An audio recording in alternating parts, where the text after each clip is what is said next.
There are more Zelda alternatives than expected. It's dangerous to go alone.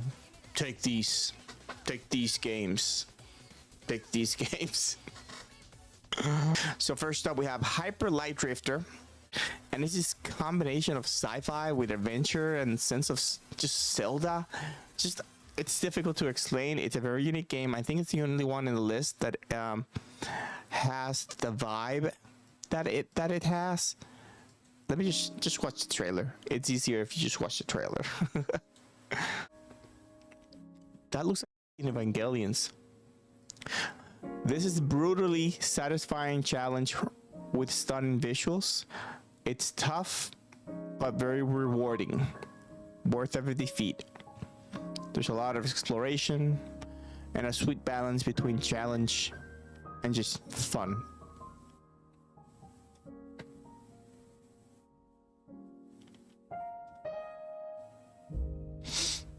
Ah, shit, he's bleeding. Ugh. It makes me feel like there's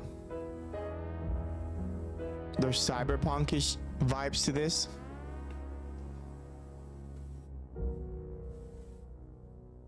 Then we got Moonhunters. Moonhunters is pretty much a co-op, play alone or with friends.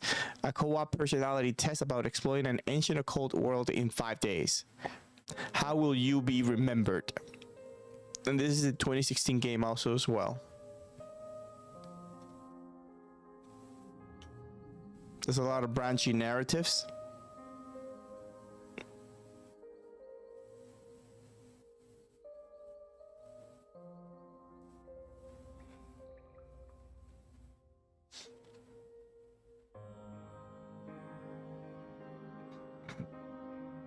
Oh my. Ara, ara, ara.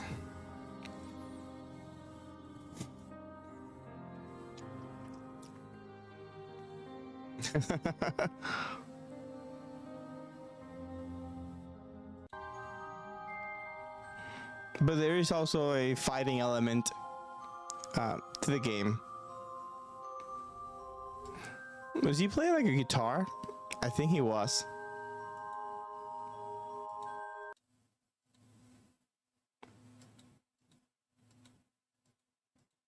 And if I feel like if you are heavy into the narrative side of things, this might be more of a nicer pick for you. This next one I'm really excited about. I downloaded the demo recently. It's called Radio the Universe. And it has a demo. And I don't think it's out just yet. It has been in development for a minute, but it has a demo. And awaken from dreams of sunlight, a wander descends into the ruins. This one is very, it seems like very, how do I even say this in English?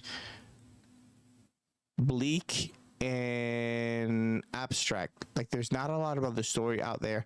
Radio the Universe blends heavy action, atmospheric exploration, and an evocative soundtrack to create minimalist. That word, evocative, that's AI. An evocative soundtrack to create minimalistic sojourn. Definitely AI. Who uses sojourn? Well, that's okay. It's just a description.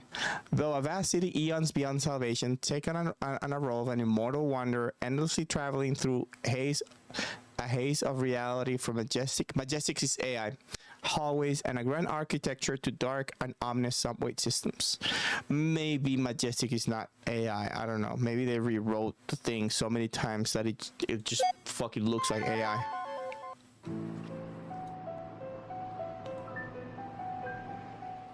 Oh, sorry about that. I just realized how loud the game trailer was. God damn.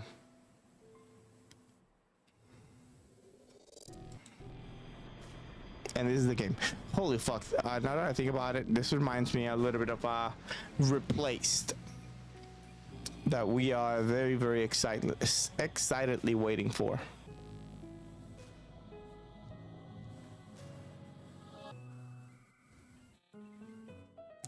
Internet sounds.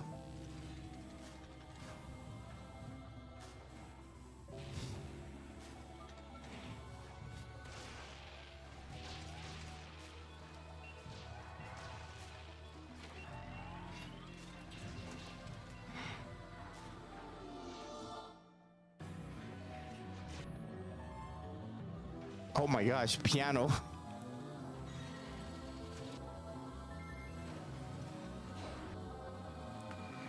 What is this game about? God damn. God damn. Oh, there's more info down here. Explore the ruins of a mysterious city. Survive its key in this never-ending maze. Venture through various levels. Take on enemies, fight bosses, and more. Gradually learn the rules of this reality and master them to stay alive. Utilize the weapon ability progression system to build your ideal playstyle. Nice. I like it. I like it a lot. And so far we've gone over Hyper Light Drifter, Moonhunters, Radio the Universe, and up next we got the Plucky Squire. You most likely have heard of Plucky Squire because it came out recently. And it's been doing pretty well for itself. I think there's been some critiques, so it doesn't have like soaring, crazy soaring reviews. It's one of the more expensive ones in the list at $29.99. It's very positive in terms of reviews, and it's just this storybook character that discovers a way of coming out of his book.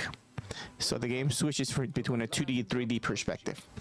Here we find Jot, the Plucky Squire, and his friends Violet, Thrash, and Pip. Our heroes protect the land from the villainous sorcerer Humgrump. They adventure to the edges of their realm and even beyond. And here we go, switching out to the 3D mode. I like that the character switches up like his appearance depending on what he needs. And attractively furnished accommodation. It also has that Link's Awakening art style. Their beloved land from his diabolical designs. Off the page and into adventure. Nice. And it's Evolver Digital. These makers, they make some of the best indies out there. So highly recommend these guys. Next. Where did I put my article list? Up next we got HazelNut Bastille. And this one has a demo, and I like the art style a lot. Like, it's very anime-ish, and it's probably one of the ones on the list that will remind you of Zelda the most, like visually. But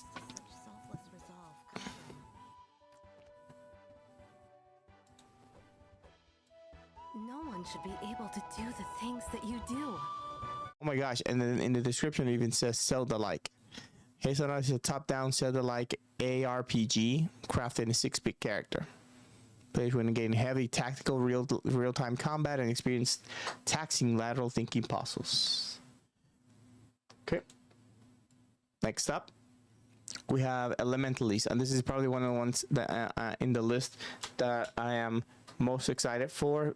It's based on a magic system that reminds me of another magic-based indie that came out called Noida. Top-down action adventure with elemental magic gameplay. Guild pushes you on a journey to restore the elements in a pre-apocalyptic world. Use and combine your elemental powers to fight and solve puzzles across the temples. Goddamn temples and all.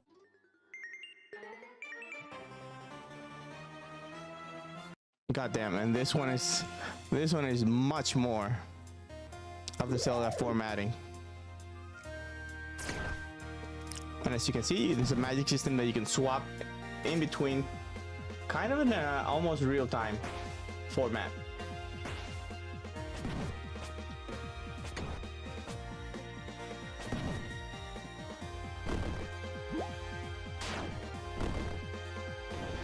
Music. I hope this is like in-game music style. Is that a fucking scandal? Next up on the list, Kloa, Child of the Forest. This one also has a demo. It has a release date for 2024. Consumed by a mysterious curse, restore one's lost forest and its inhabitants to their natural state in this action-adventure tale. Experience fast-paced combat puzzles and beauty of nature, capturing handcrafted pixel art. This gives me Studio Ghibli. Yeah, like Studio Ghibli vibes. Candledorf. Candledorf. Candledork.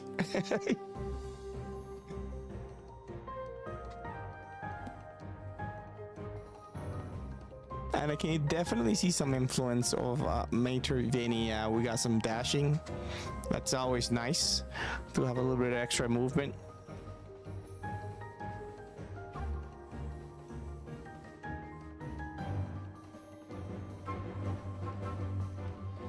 And it looks like there's a parry system. I always like that. It makes combat more interesting. Moving on, we have Arrieta of Spirits. This one is a bit older. I think this is 2021. Arrieta of the Spirits is a story-driven action-adventure game, easy to approach mechanics. Follow her journey to unveil the mysteries of the spirit realm and immerse yourself in a story filled with emotion and surprising turns.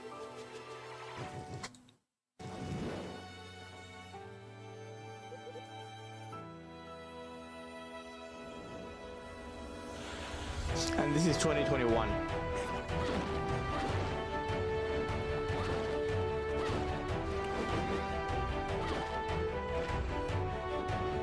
Candledorf. Then we got Death's Door. This one is a little more modern.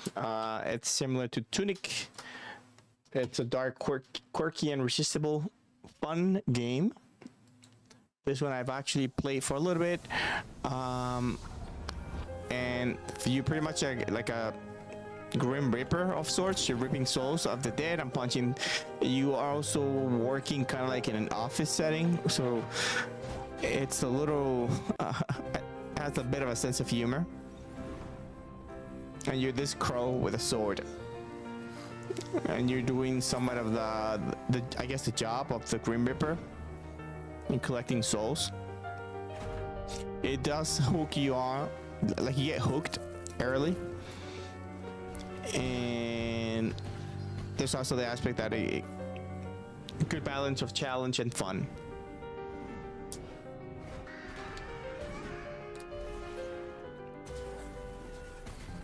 Did I saw this one in the Xbox Game Pass? I would need to take a look.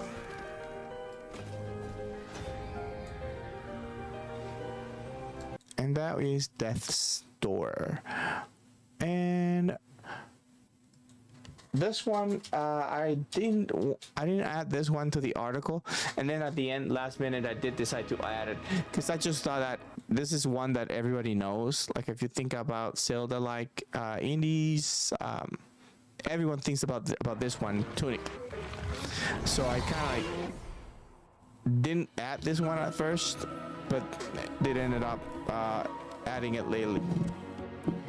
They're all about saving the world, something like that, about saving something about a hero's mission. But there's some of them that are just like exploring the world and surviving. Like the first one, Hyper Light Drifter, and also Radio the Universe. But they do have that tendency about big hero, save the world, and whatnot. And then Tunic, this is one that we're actually streaming. We are going to be playing this on Wednesday. It will be somewhat of a transition game. And then last one here is Last Moon. This is a much more modern iteration of the Zelda formula, and I discovered this one on the Game Fest. I saw the trailer and played the demo on the last Steam Game Fest. So Last Moon, here we go. That's why it wasn't coming up. And this one, I've played the demo. The demo is fun as hell. Action RPG embraces the 90s vibes, mesmerizing vast world riddled with dangers, and the moon is falling. Would you bring harmony back to the world? Oh my gosh, the moon is falling.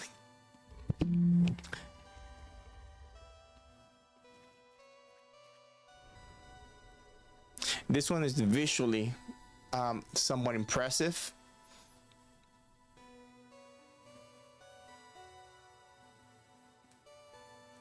And I'm trying to decipher if it looks like drawn, but it also looks 3D. So I think it's doing that 3D hand-drawn kind of thing.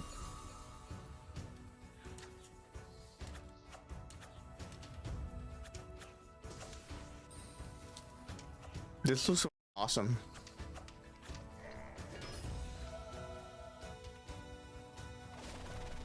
I could play this on stream, like a long Tunic. This would probably be like another nice game to try. The only thing about this one is that 2025. Damn. Well, 2024 is not. How many months do we have left in 2024? Like 5? God damn it. Come on, brain, work. We have September, October, November. Holy shit, we have 3 months. What the fuck? What the fuck happened to 2024? I swear to God that I thought we had like 6 more months to go. Vete para la mierda.